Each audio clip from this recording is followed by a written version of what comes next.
Well, good afternoon, everyone. I'm here with the Illinois Department of Public Health Director, Dr. Ngozi Ezike, to provide an update on Illinois' progress vaccinating the public, as well as to report two important and major announcements about vaccine eligibility and about our gradual path back toward normalcy, even as we continue our broader battle against COVID-19 to protect our residents, to save lives, and of course to bring this pandemic to an end. Illinois, we have come a long way since the first doses of vaccine were administered in our state on December 15th, and since vaccine supplies really began to ramp up at the beginning of February. As of this morning, over 4.3 million doses have been administered in our state. More than 1 in 4 Illinois adults have been vaccinated, including 58% of our seniors 65 and over. We've established over 900 vaccination locations, launched community outreach initiatives, partnered with federally qualified health centers, safety net hospitals, and critical access hospitals to reach underserved communities. And we've set up one-stop rural clinics with Johnson & Johnson vaccine. Illinois is a leader among the largest population states in getting first doses into arms. So let's be clear. Much of our success is due to the strength and stamina of our healthcare heroes and members of the Illinois National Guard across the state who are safely and quickly administering doses to our residents. They're managing throughput at our mass vaccination sites, and they're helping people schedule appointments. More and more people are able to get vaccinated because we have the personnel who are making it happen. Of course, none of this would be possible without increases in vaccine supply. Since it's their first days in office, the Biden administration has nearly doubled weekly vaccine distribution to states, from 8.6 million to over 16 million doses this week. Deliveries continue to rise and are expected to increase by millions more this spring. With the increased supply, Illinois is now averaging 100,000 vaccinations a day. That's about 1% of all adults in Illinois getting a shot each day, and I expect that number to continue to grow in the weeks ahead. To give you some sense of the supply trajectory, back in December, the first weekly shipment that arrived into Illinois was about 109,000 doses. Again, weekly shipment. This week, more than 800,000 doses were delivered to Illinois. Based on current projections, we expect that that number will surpass 1 million doses in April. The Biden administration has met or exceeded all of its vaccine projections to date, and I have every confidence that they will continue to do so. That's why I'm pleased to announce that I'm directing every jurisdiction that receives allotments of vaccine through the state of Illinois to expand eligibility to all residents 16 and older on Monday, April 12th. That includes local health departments, state-supported mass vaccination sites, pharmacy partners, and other providers. Additionally, to ensure our more vulnerable residents are prioritized, Dr. Ezike and I will be announcing additional populations who will be made eligible for vaccination prior to April 12th in the days and weeks ahead.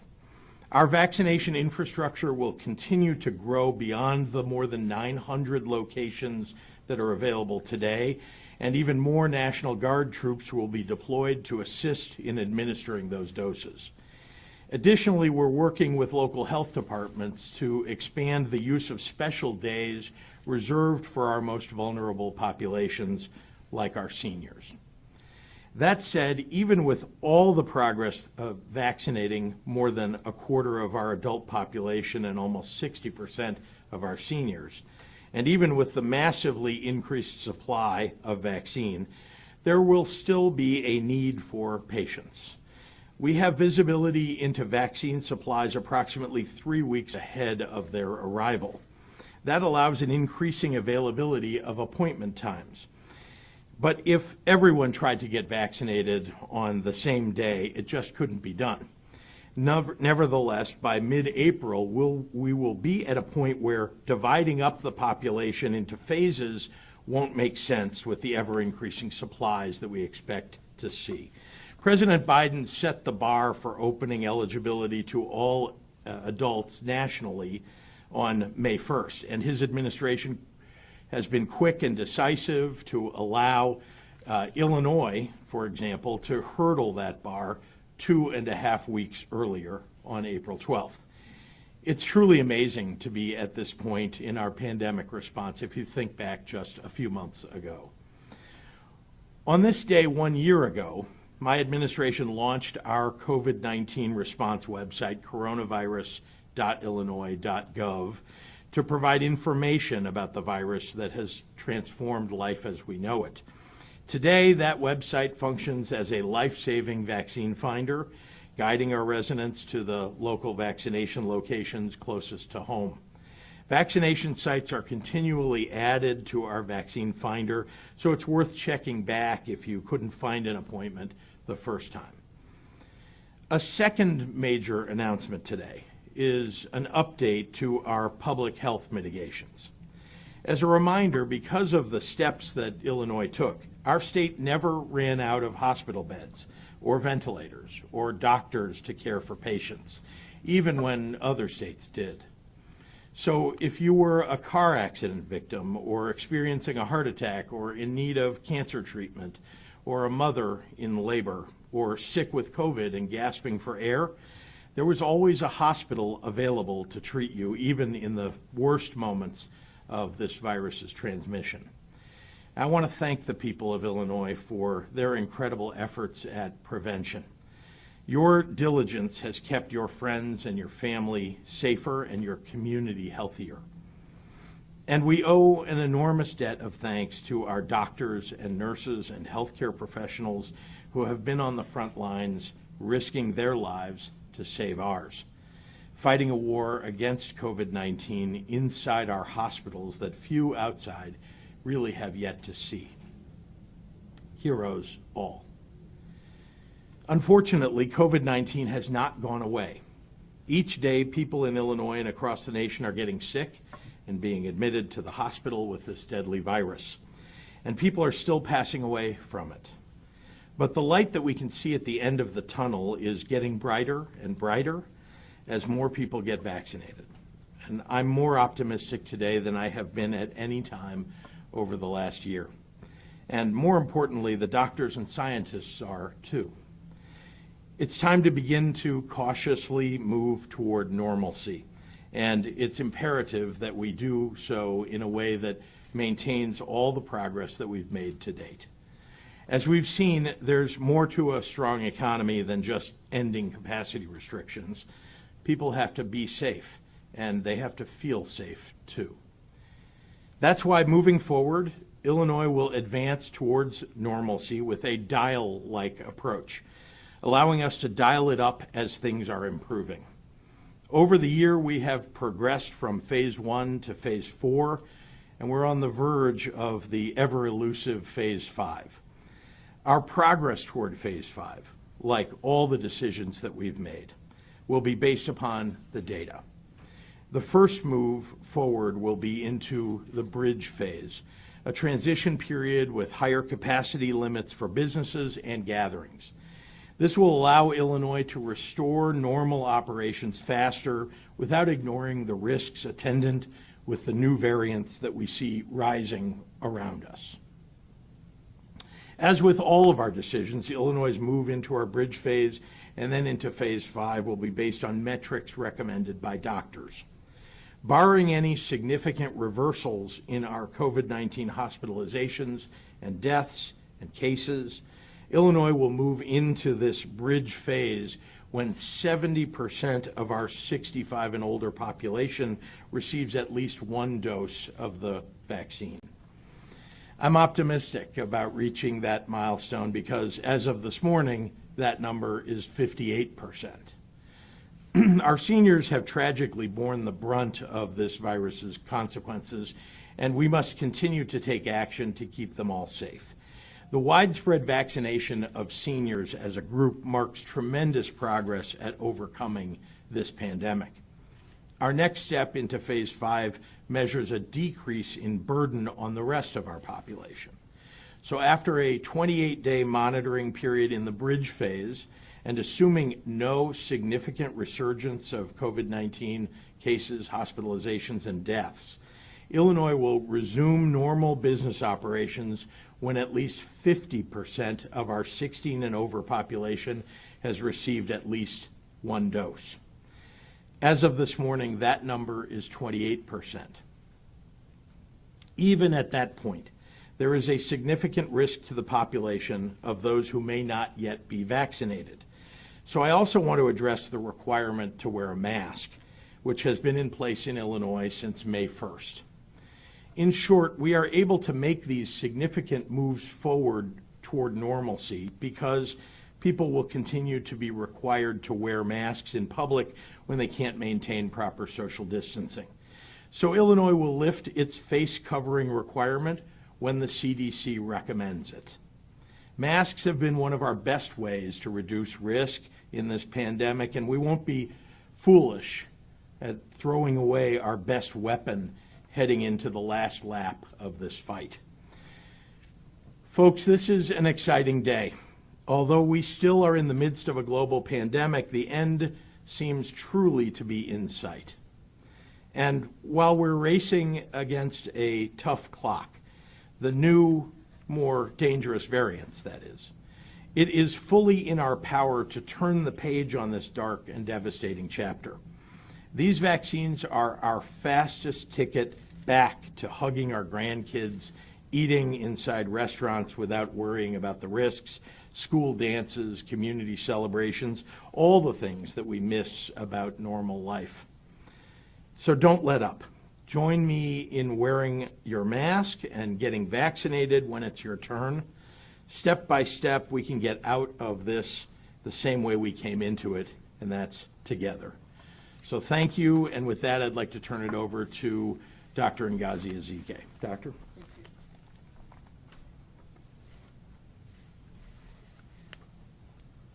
So yes, good morning and happy Thursday, and I think we have lots of reasons to be happy, and we have a lot of good news that you've just heard. We are seeing the number of people vaccinated increase every day, and all signs are pointing in the right direction for moving towards getting back to doing more of the things we love in the ways that we love to do them. Our daily case rate has dropped from an all-time high in November of 95 cases for every 100,000 people in Illinois to now just 12 cases per 100,000 people. Also in November, we saw an overwhelming 6,100 people in the hospital with COVID. And now we're currently seeing between 1,100, 1,150 people in the hospital each day with COVID. This is the lowest we've seen since we started tracking these numbers. Our daily mortality rate has also dropped. It's down to 2 individuals for every 1 million people in the population. Combining these decreasing trends in cases and hospitalizations and deaths with increasing vaccinations, that is clearly a recipe for ending this pandemic. We cannot lose our momentum. To do this, we will continue to wear our masks. We absolutely will not have any mask burning parties. We in Illinois know the importance of masks. We know that we still need to avoid crowds as possible and keep our distance. Vaccination will also keep our momentum continually going forward, and we've seen a tremendous response from people all across the state wanting to be vaccinated.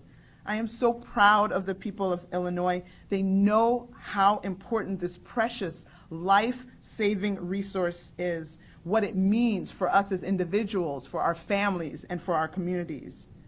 And so that's why the demand for the vaccine is greater than the supply, but that's for now. And as the governor has shared, we believe the predictions from the administration that the supply will ramp up and that we will be able to provide this vaccine to everyone.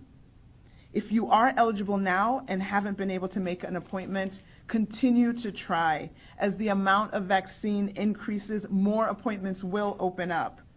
Last week, IDPH launched the Vaccine Appointment Call Center, and that's to assist people who may not be able to make appointments online. Call agents will help individuals who do have access to online services but need help navigating the various registration sites. Also, if the individual doesn't have access to online services or can't navigate the site, the agent will make appointments on these individuals' behalf. That vaccine appointment call center number is 833-621-1284. Again, 833-621-1284. The increasing vaccination rates are how we will move forward, and they are how we will get closer and closer to that herd immunity.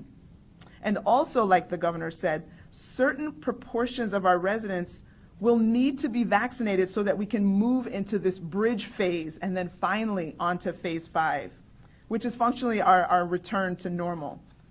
So we will continue to monitor the amount of virus circulating in the state. We will continue to monitor the burden of COVID-19 on our healthcare system. Hospitals will need to have a 7-day average of at least 20% of ICU beds available. And if metrics show no sustained increase in the mortality rate, if there's no increase in the COVID-like hospital admissions or the number of people in the hospital with COVID, if we monitor that over a 28-day period or 2 incubation periods, the state will move forward. All 3 COVID-19 vaccines currently authorized for use in the United States are effective in preventing hospitalization and death. The more people vaccinated, the fewer deaths we will see and the less chance we have of overwhelming our hospitals. And while vaccination is key to getting back to some semblance of normal, we must continue to implement the public health measures. People who've been vaccinated should continue to follow CDC's recommendations on how to interact with others, as well as people who've been vaccinated and people who haven't been. That does mean for the time being wearing a mask, but as the CDC has indicated, if you have individuals in a private setting, in a home setting, who've all been vaccinated, you can loosen those personal mitigations. Again, wearing the mask is not going to be forever, but until more people are vaccinated, this will be the path forward. Testing is also vital. I know we're focusing so much on vaccination, but we can't forget the importance of testing. Illinois continues to have some of the most accessible COVID-19 testing in the country. Knowing if someone does have COVID-19 and knowing that quickly helps the contact tracers identify close contacts, slow the spread, and stop future potential surges. We have come so far, Illinois, and we have to go just a little bit further. Maybe we're in the 25th mile of this marathon, but we will stay motivated and we will keep going because the finish line is absolutely in sight. Thank you, all of the people of Illinois, for helping us to get to this point. Now I will summarize comments in Spanish. Buenos días a todos. Tengo buenas noticias. Estamos viendo un aumento en el número de personas vacunadas y todas las señales apuntan en la dirección para volver a hacer las cosas que amamos. Nuestra tasa diaria de casos ha caído de un máximo histórico en noviembre de 95 casos por cada 100,000 personas en Illinois a 12 casos por cada 100,000 personas. Nuestra tasa de mortalidad diaria también se ha reducido a 2 personas por cada 1,000,000 de personas. Cuando combines estas reducciones en casos, hospitalizaciones y muertes con el aumento de vacunas, estaremos en camino de poner fin a esta pandemia. No quiero que perdirnos todo lo que hemos ganado. Por eso debemos seguir usando nuestras máscaras, evitar grupos grandes y mantener la distancia. Hemos visto una tremenda respuesta de las personas que se quieren vacunarse. De hecho, la demanda supera la cantidad de vacunas disponibles. Afortunadamente, la cantidad de vacunas está aumentando y se están abriendo más citas para la gente de Illinois. La semana pasada, IDPH lanzó el centro de llamadas para citas de vacunas para ayudar a las personas que quizás no pueden hacer citas por Internet. El número para citas de vacunas es 833-621-1284.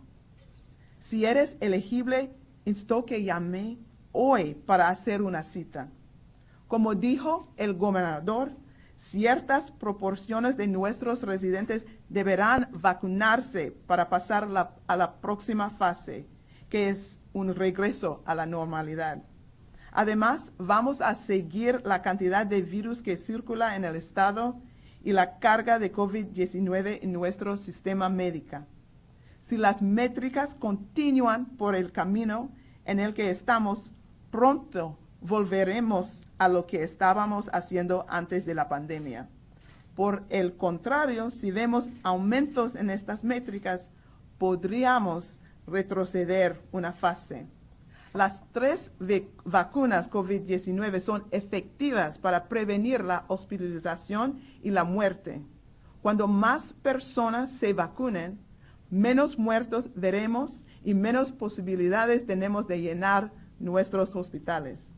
Y aunque la vacunación es clave para volver a algo parecido a la normalidad, debemos continuar implementando medidas de salud pública. Las personas que han sido vacunadas deben seguir siguiendo las recomendaciones de los CDC. Eso significa por el momento llevar una máscara. No es para siempre, pero hasta que se vacune a más personas. Las pruebas también siguen siendo vitales. Si bien en este momento se presta mucha atención a la vacunación, no podemos olvidar la importancia de las pruebas. Illinois sigue teniendo algunas de las pruebas de COVID-19 más accesibles del país. Por favor, sea responsable y hágase la prueba de COVID-19 si ha estado expuesto a alguien con el virus. Finalmente, vacúnese para celebrar el 10 de mayo. Vacúnese para celebrar las graduaciones, bautizos y quinceañeras. Vacúnese para que tú y tu familia se mantengan sanos. Vacúnese para Illinois, para que podamos poner fin a esta pandemia. Muchísimas gracias por su apoyo. And with that, I will turn it back over to Governor Pritzker. Thank you, Dr. Ezike. Happy to take questions from members of the media. Governor, the city of Chicago is not following your plan, so to say that Illinois is reopening isn't accurate necessarily because the city is a big part of the state. And I'm wondering, are you okay by getting rid of the phases? Are you okay with perhaps a 25-year-old healthy Lincoln Parker going ahead of a 55-year-old with heart disease from Englewood? Well, let's be clear that we're talking about 3 weeks, 3.5 weeks hence, right, that this change is going to take place. And in the meantime, as you know, not only have we done well with seniors 65 and over, we have an increasing number of people as we opened up phase 1B plus, people who have pre-existing conditions to get vaccinated.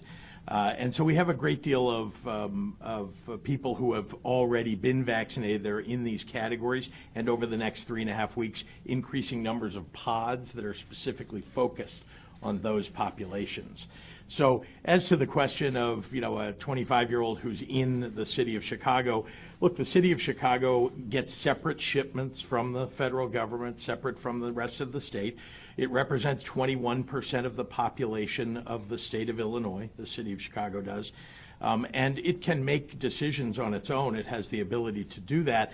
I hope that it will move expeditiously toward opening up even more. That's what we're doing across the rest of the state of Illinois. And I think that it will be hard for the city if people who can get vaccinated who live just beyond the city borders are able to get an appointment to go get vaccinated, but people who are within the city may not be able to because they haven't opened that up. But again, I think that's up to them. And then President Biden has set an absolute date of May 1st. And I know that the city this morning acknowledged that they're hoping to not only get there by May 1st, but even earlier than that. So it'll match up at some point, between April 12th and May 1st, the city of Chicago will move. So Governor Pritzker, this bridge that we're on, the COVID bridge, I don't know what you're calling it, but are we? I just did call it that, yeah. On the bridge right now, so we need from this point on 28 days? No, as I said, Amy, we're at 58% of our 65 and older population that has been vaccinated. When we get to 70%, we'll be able to move. That increases capacity. We'll be able to move to the bridge phase, which increases capacity, allows businesses to move to having more customers and so on, right? Getting our economy really moving. And then during the 28 days following that, hoping to reach a half of our population, of our adult population, vaccinated, which is very possible, likely, if you look at the supplies coming to the state of Illinois. Then we would move to fully open in the state, and people would just be required to wear masks. Do you Phase have 5 this? includes masks. Phase 5 continues until the CDC says that it's safe. Governor, can you talk about what these capacity enhancements, when we get to the bridge phase, what it will allow? I mean, we see the 50 number in conflict, but what does this mean practically for businesses, weddings, gatherings? It's greater capacity. I don't want to go through it because, frankly, it's a very long list, and we talked to industries across the board to figure out what the right answer was. We want to make sure that hotels can operate with, events. We want to make sure that there are increased ability of restaurants to have more people indoors and served, bars the same way. So you can look, we put out a press release about all of the different industries and how that's going to be altered in the bridge phase. But again, I think there's a kind of an expeditiousness if you look at these metrics that we've set and how fast vaccines are going into people's arms. We're really headed on a very good trajectory to get to phase 5.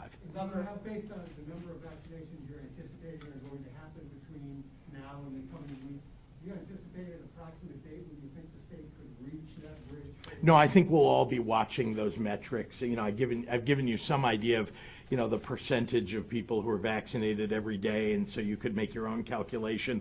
But I don't want to set a date out there because it's always hard to tell how many people will go in and get vaccinated on any given day. But we think that, vaccinating about 1% of the population, over each day and a half, gets us there pretty expeditiously. Governor, Yeah. what's your take on vaccination cards? Do you think the state should issue one and make it mandatory to access public spaces like it happened, for example, in Israel? People get a card already when you get vaccinated, so you get something that reminds you of your second dose and tells you that you've been vaccinated, so on. So that's something that people could use, but it's certainly not something we're looking to make mandatory.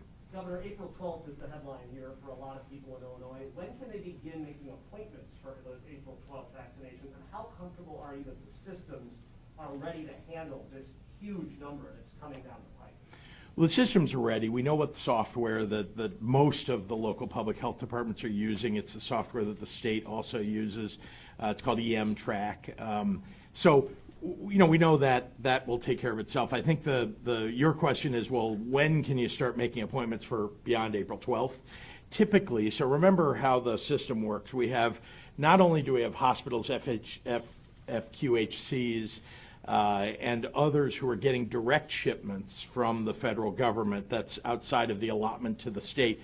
Walgreens, for example, other pharmacies, right, in a federal pharmacy program, not to mention our our long-term health facilities in the state. So they're all getting their direct shipments, which are increasing. The state is getting its direct shipment, or at least we allocate those direct shipments to all the local health departments. Directly to your question, those local health departments typically put those appointments up because they have a schedule for 3 weeks. They're able to put them up, let's say, for 2 weeks hence. And it depends on the local public health department. They have their own methodologies across the state. We have 97 local health departments. But we've encouraged them certainly to put up appointments as soon as they know that they have the supply coming, which so far the federal government has guaranteed a minimum, and they've met it every time. But Governor, there is still a lot of frustration finding those appointments, especially with Walgreens, Yeah. which has a huge supply. They apologized again this week, third week in a row, Yeah. for glitches in their system. What is your confidence level with Walgreens? So, look, Walgreens is a phenomenal organization that is also partnered with the federal government trying to deliver vaccines like everybody else. I would like the system to work better. I would like them not to go down. I think they also would like that, and they've made announcements about adjustments that they've made to their systems in order to deal with that. But look, this is a once in a, in 100 years, and I would say in the history of the United States, a once ever circumstance where we're trying to get vaccine into people's arms, immediately. And we're using every channel that can possibly be used, and the federal government is using every channel that it can possibly use.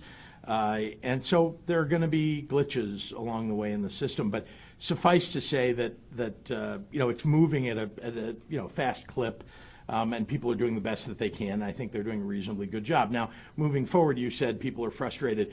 Look, the phases that we've had, right, which have had the phase 1A, phase 1B, phase 1B plus. I think that there are people who are at the edges of qualifying for one of those phases that are especially frustrated. And that's one of the reasons why I'm really glad that we're going to move away from this idea of taking sections of the population, because I think there's some confusion out there. And so I want people not to be confused. And I think because the supplies are ramping up at a good clip, we believe that we could take away that confusion and allow people to get an appointment relatively fast after we start on April 12th, opening up to everybody. We'll do two more in the room, and then we got to get online. Governor Pritzker, there have been more COVID suicides than COVID deaths. We've had 5 COVID deaths, 39 suicides, and still to this day there are hundreds of thousands of Illinoisans, mostly high schoolers, who are still sitting in the basement a year later. Depressed, isolation, and everywhere I've called, the psychiatric beds in Illinois 60 miles around are still full. Is there any possibility you might use some of this COVID relief funds to help those students? Because this is a real crisis. Absolutely. Amy, we already have. We've allocated some of the dollars that we've received along the way in CARES Act dollars for mental health. We recognize this is a challenge. It's not just for kids. It's not just a challenge for kids, I think, for everybody. This has been a very difficult period in the history of the world, not to mention the history of the state of Illinois.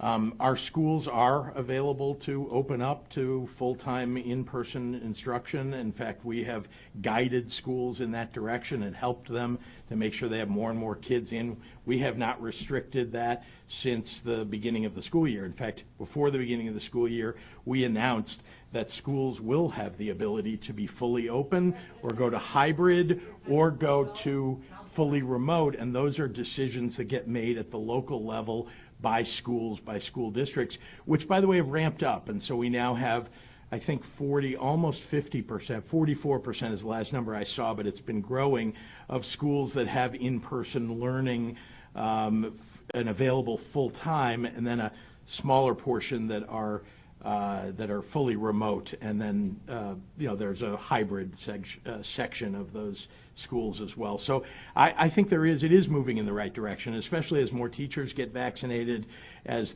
people are feeling safer, and as the schools have built out the plexiglass and other capabilities. And then we changed the distancing requirements in classrooms so that more kids could sit in classrooms from 6 feet distance to 3 feet distance. Oh yeah, that's been for weeks now.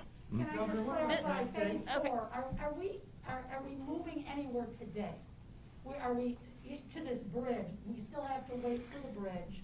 So as of today, there's really no change in phase 4 today. Except that now how we will be moving forward. What I'm telling you is that because we're at 58% of our seniors vaccinated, and that the metric is 70, and roughly speaking, we're vaccinated 1% of seniors each day.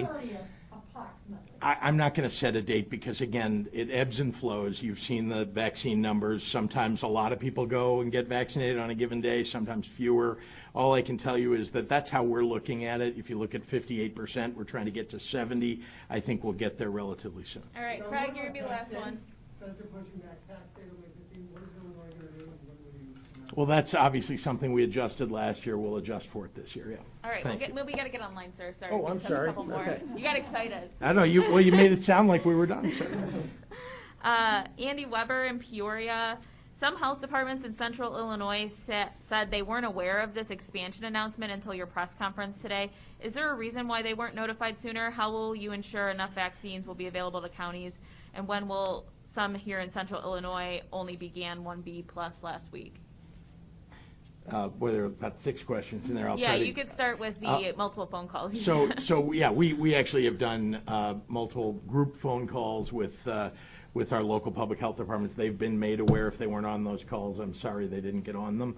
I know that Dr. Ezike and I both have spoken with the bulk of local health department leaders who got on those calls to let them know. So they were notified. I notified the leaders of both parties' caucuses in the General Assembly. I notified local mayors yesterday, and the mayor of Chicago, the Cook County Board President, and others. Dean Olson at the SJR, would the expansion of vaccine eligibility go from 1B plus to everyone 16 and older in mid-April, or would there be an intermediate step? There may be. We're looking at allowing specific groups, from now until then. For example, an example of that might be state employees. It might be certain of the vulnerable essential workers that haven't been included in those announced groups already. There's, 3.5 weeks in the world of vaccinations, just to be clear, is like a lifetime. And so we have an opportunity here to expand and focus on pods of people that we think are most vulnerable and should try to get vaccinated before we move into the full-blown population. Dan Petrella at the Tribune, how will you prevent the kind of widespread confusion and frustration that occurred during the early vaccine rollout as more people become eligible to get vaccinated? Well, by taking away all of the various restrictions on who could get vaccinated, I think that actually clears it up for most people. Mike Militich at Quincy TV, it's understandable to have the entire state move together to the bridge and to Phase 5, but many people will argue regions or individual counties should move alone if they're ready. Have local leaders responded to this plan? No, everybody seems to be pleased with, the people who have given us feedback are pleased that we're moving as quickly as we are and feel like, getting to these metrics is the right way to go. Kelly Bauer at Black Club, do you have concerns about Loretto Hospital's chief operating officer claiming he vaccinated Eric Trump and that Trump Tower vaccinated ineligible workers? Yes. Hannah Mizell, so basically there's no more Phase 1C. Should people who qualified in that phase get a vaccine now or wait until April 12th? There is no there has never been an announced Phase 1C for the state. Okay, I think we pretty much got everything. That's it. Thanks, Thank you. everyone.